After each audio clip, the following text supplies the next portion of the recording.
Now, what they are saying on the next part is that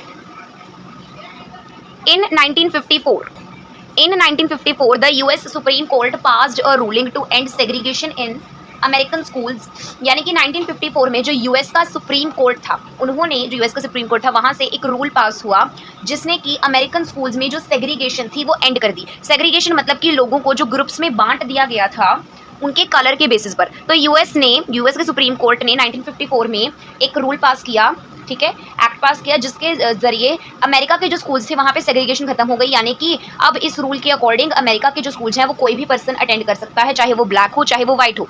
ऐसा कुछ नहीं है कि कोई स्कूल सिर्फ वाइट बच्चों के लिए है या कोई स्कूल सिर्फ ब्लैक कम्युनिटी के स्टूडेंट्स के लिए है, ऐसा नहीं रहा। Schools all over the country were ordered to integrate black children in their classes. जो पूरी कंट्री के जितने भी स्कूल्स थे, पूरी कंट्री में जो स्कूल्स थे, सभी को ये ऑर्डर दे दिए गए कि जो ब्लैक चिल्ड्रन हैं उन्हें क्लासेस में इंटीग्रेट किया जाए। यानी कि जो स्कूल में क्लासेस हैं वहाँ पर ब्लैक चिल्ड्रन को इंटीग्रेट किया जाए, क्योंकि पहले ब्लैक चिल्ड्रन वहाँ अलाउड नहीं थे। इंटीग्रेट करने का मतलब होता है यूनाइट और accept into a social group. यानी कि यूनाइट मतलब कि इकट्ठा कर देना, एक मानना, इक्वालिटी दे देना, और एक्सेप्ट कर लेना, मान लेना एक सोशल ग्रुप के अंदर। यानी कि जो लोग हैं उनको अब इक्वली ट्रीट करने के लिए कहा गया। जो बच्चे हैं ब्लैक चिल्ड्रन और वाइट चिल्ड्रन को इक्वली ट्रीट करने के लिए कहा गया। ऐसा कहा गया कि अब जो ब्लैक चिल्ड्रन है उन्हें वाइट स्कूल्स में इंटीग्रेट करा जाए, यानी कि वहाँ पर उन्हें एक्सेप्ट किया जाए, वहाँ पर उन्हें इकट्ठा किया जाए, और अब उन्हें भी ब्लैक चिल्ड्रन जो है उन्हें भी सभी स्कूल में, जिस स्कूल में वो चाहें वहाँ पर वो पढ़ सकते हैं। In 1960 black children in southern USA were given a test to determine if they could be allowed to attend all white schools. अब ये रूल 1954 में पास किया गया था। 1960 में जो साउदर्न यूएसए में बहुत ज़्यादा अमाउंट में, बहुत ज़्यादा हाई लेवल पर क्या थी, सेग्रीगेशन थी, डिस्क्रिमिनेशन था। तो 1960 में जो साउदर्न यूएसए के ब्लैक चिल्ड्रन थे उनका एक टेस्ट लिया गया। जैसे हम कहीं जाते हैं तो एंट्रेंस टेस्ट देते हैं, वहाँ के लिए कोई स्कॉलरशिप टेस्ट देते हैं। तो 1960 में ब्लैक चिल्ड्रन का साउदर्न यूएसए के एरियाज़ में एक टेस्ट लिया गया, जिससे कि ये डिटरमाइन किया गया, यानी कि ये पता लगाया गया कि क्या जो ब्लैक चिल्ड्रन हैं वो ऑल वाइट स्कूल्स को अटेंड कर सकते हैं या नहीं कर सकते। क्या वो इस टेस्ट को वो पास करते हैं तभी उन्हें ऑल वाइट स्कूल्स, यानी कि ऐसे स्कूल्स जिनमें सिर्फ वाइट बच्चे अलाउड हैं, उन्हें स्कूल्स में वो अटेंड कर सकते हैं, ठीक है। अगर कोई टेस्ट पास करेगा तो वो करेगा अटेंड इस रूल के अकॉर्डिंग, लेकिन सभी को फिर भी यहाँ इक्वालिटी नहीं दी गई। Only 6 children pass the test in New Orleans. अब न्यू ऑरलीन्स नाम की जगह जो है वहाँ पर टेस्ट कंडक्ट किया गया, तो न्यू ऑरलीन्स नाम की जगह से सिर्फ 6 बच्चों ने उस टेस्ट को पास करा। सिर्फ 6 बच्चे उस टेस्ट में पास हुए, और इसके तहत यहाँ से क्या पता लगता है कि सिर्फ यही 6 ब्लैक बच्चे जो थे अब ऑल वाइट स्कूल्स अटेंड कर सकते हैं। Ruby was one of them. Ruby bridges जो थी उन 6 बच्चों में से एक थी जिन्होंने न्यू ऑरलीन्स में इस टेस्ट को पास किया, जिस टेस्ट से ये डिसाइड करना था कि क्या ऑल वाइट स्कूल्स में उन्हें जाने की, अटेंड करने की, एडमिशन लेने की परमिशन दी जाएगी या नहीं। Ruby was the only child who was sent to first grade all white elementary school in the south. पूरे साउदर्न यूएसए में से was sent to first grade in the William France elementary school. Ruby सिर्फ इकलौती बच्ची थी जिनको भेजा गया फर्स्ट ग्रेड में, फर्स्ट क्लास में, क्योंकि उस टाइम वो 6 ईयर्स की थी, तो वो फर्स्ट क्लास में पढ़ती थी, ठीक है। तो रूबी ब्रिजेस जो थी वो इकलौती बच्ची थी जिन्हें फर्स्ट क्लास में भेजा गया। कौन से स्कूल में? अब यहाँ पर स्कूल का नाम बताया गया, जैसे हर स्कूल का नाम होता है, आपके स्कूल का भी नाम होगा। तो यहाँ ये जो है नाम है एलिमेंट्री स्कूल का, विलियम फ्रांस एलिमेंट्री स्कूल, ये स्कूल का नाम है। आप इसको हाईलाइट कर सकते हैं, याद रख सकते हैं। And all white elementary school in the south, ये जो स्कूल था ये साउथ में, साउदर्न यूएसए में एक ऐसा स्कूल था जिसमें सिर्फ वाइट बच्चे पढ़ते थे। क्या नाम था स्कूल का? William France elementary school. लेकिन रूबी सिर्फ वो इकलौती बच्ची थी जिन्हें भेजा गया फर्स्ट क्लास में इस स्कूल में, जिसमें सिर्फ वाइट पीपल के बच्चे आते थे, वाइट कम्युनिटी के, ठीक है। I hope that you are understanding. अब हम आ जाते हैं नेक्स्ट पैराग्राफ पर। Ruby's father was not keen on her attending the school. जो रूबी के फादर थे अपॉन ब्रिजेस, वो कीन नहीं थे रूबी को स्कूल अटेंड करता देखकर, यानी कि उत्सुक नहीं थे। मतलब कि जो रूबी के फादर थे, अब ये तो उनके लिए एक अचीवमेंट थी, क्योंकि मतलब कि एक तरीके से रूबी के लिए कुछ अच्छी चीज़ थी उनकी कम्युनिटी के लिए, कि अब उन्हें इक्वालिटी मिलने वाली है, या कहीं ना कहीं वो डिपिक्ट हो रही है कि उन्हें इक्वालिटी मिल रही है, क्योंकि अब रूबी को स्कूल भेजा जाने लगा एक ऐसे स्कूल में जिसमें सिर्फ वाइट पीपल जाते थे, वाइट स्टूडेंट्स जाते थे, ठीक है, वाइट कम्युनिटी के। लेकिन जो रूबी के फादर अपॉन ब्रिजेस थे वो इतने इस बात को लेकर उत्सुक नहीं थे। He was afraid of the consequences of being a part of the movement.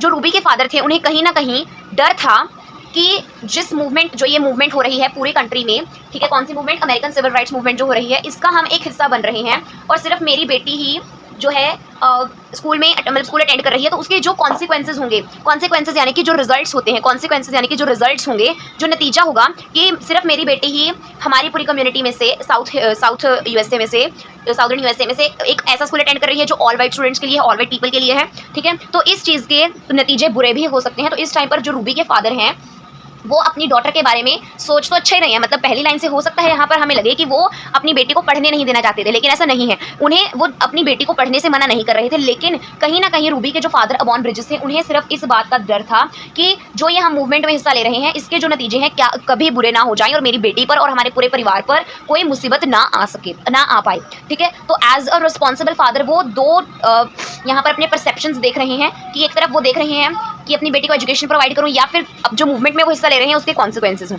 ठीक है। हाउएवर रूबीज मदर, रूबी की मदर जो लुसील थी, who taught her to stay strong and pray, wanted her to go to the school. जो Ruby की mother थी Lucille, जो वो हमेशा अपनी बेटी को स्ट्रॉन्ग रहने के बारे में और प्रे भगवान के सामने प्रार्थना करने के बारे में सिखाया करती थी कि कभी भी कोई मुश्किल आ जाए, कुछ भी हो जाए, चाहे कोई तुम्हारे अगेंस्ट भी है, अगर तुम सही हो तो तुम्हें अपने जो तुमने फैसला लिया है तुम्हें उस पर स्ट्रॉन्ग रहना है और तुम्हें गॉड के आगे प्रे करना है और सब अच्छा होगा। Wanted her to go to the school. Ruby की मदर चाहती थी कि मेरी बेटी स्कूल जाए। She was convinced that her daughter would get a better education there. She यहाँ मतलब कि जो रूबी की मदर लुसील थी उन्हें कन्विंस किया गया, उन्हें मनाया गया, उन्हें इस बात की श्योरिटी दी गई कि अगर आपकी बेटी विलियम फ्रांस एलिमेंट्री स्कूल में जाएगी तो वहाँ पर उसे अच्छी एजुकेशन मिलेगी, अच्छी एजुकेशन जो है उसकी बेटी को मिल पाएगी, ऐसा रूबी की मदर को कन्विंस किया गया। और रूबी की मदर लुसील जो थी वो चाहती थी कि मेरी बेटी स्कूल में जाए, मुझे कोई फर्क नहीं पड़ता अगर वो अकेली बच्ची भी होगी हमारी पूरी कम्युनिटी से, क्योंकि शी वांटेड कि उसकी बेटी स्ट्रॉन्ग रहे और डिटरमाइंड रहे और अच्छी एजुकेशन उसकी बेटी को मिले। And every mother and every parent want that for their child, ठीक है। I wanted it better for my kids than it was for us so that my kids could go to school and learn, Lucille Ruby's mother said in an interview later, ठीक है। अब जैसे कि interview letter का पहले मैं मतलब यहाँ पे बताती हूँ, जैसे कि अभी तो रूबी छोटी है लेकिन हमने क्या पढ़ा कि वो एक ह्यूमन एक्टिविस्ट है, तो बहुत सारे इंटरव्यूज रूबी के हुए, रूबी की मदर के भी रूबी के जरिए इंटरव्यूज हुए हैं, ठीक है। तो काफ़ी सालों के बाद कोई इंटरव्यू में जब रूबी की मदर लुसील से बात की गई तो उन्होंने क्या कहा उस इंटरव्यू में, ठीक है, लेटर बोला है। उस टाइम पर कोई इंटरव्यू नहीं लिया गया, बाद में जब रूबी की जो उनका करेज था, जो उनकी मूवमेंट में उनका रोल था हिस्ट्री में अमेरिका की, उसको लेकर उनकी पॉपुलैरिटी की वजह से, फेम की वजह से रूबी ने जो अच्छा काम किया, जब बाद में उनके इंटरव्यूज हुए तो उसमें से किसी एक इंटरव्यू में रूबी की मदर लुसील ने क्या कहा कि मैं उस समय आई वॉन्टेड, यहाँ पर ये पास्ट का बताया हुआ है कि उन्होंने इस इंटरव्यू में कहा था कि मैं अब उस समय जब मेरी बेटी 6 साल की उम्र में अकेली उस विलियम फ्रांस एलिमेंट्री स्कूल में जा रही थी तो उस समय मैं अपने बच्चों के लिए बेटर चीज़ें चाहती थी जो हमारे पास नहीं थी। मतलब उसकी मदर कह रही है कि जो चीज़ें हमें नहीं मिल पाई मैं चाहती थी कि उससे बेटर अच्छी चीज़ें मेरे बच्चों को मिलें ताकि मेरे जो बच्चे हैं वो स्कूल में जा सकें, लर्न सीख सकें, एजुकेशन वो प्राप्त कर सकें, एजुकेशन वो गेन कर सकें और अपने पैरों पर स्टैंड करें, ठीक है। ये बात उन्होंने इंटरव्यू में बोली, किसने, रूबी की मदर ने, जिसका नाम था लुसील, रूबी की mother Lucille. On 14 November 1960 Ruby walked to her new school for the first time, ठीक है। 14 नवंबर 1960, ये डेट आप मार्क कर सकते हैं, 1 मार्क क्वेश्चन यहाँ से इजीली बन जाएगा।